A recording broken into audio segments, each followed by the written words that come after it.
So you might be like me, where you were a renter and now you're a landlord. There's a lot of pros and cons to being on both sides. There's a lot that I had to learn the hard way, whether it be as a tenant or as a landlord. If you're curious why you should obtain renter's insurance, stay tuned.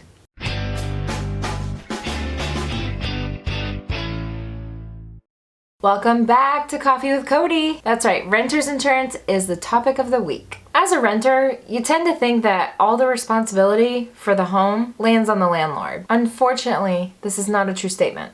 As a renter, you're assuming liability for the property. Meaning, if your friends are coming over or you have family members coming over, maybe even the pizza delivery guy, if they get injured while visiting you, what's gonna happen when they wanna put in a claim against your insurance and you don't have any? That's a lot of medical expenses to pay out of pocket. As a landlord, I want to shift that liability back onto the renter. So I want my renters to obtain renter's insurance.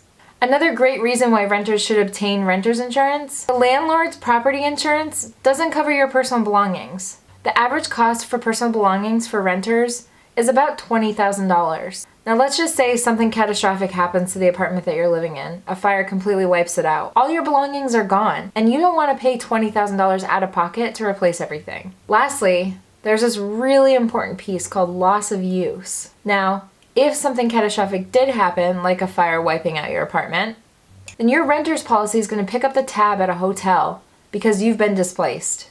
Now, as a landlord, I don't want my policy having to cover that, and I sure as heck don't want to have to pay that out of pocket.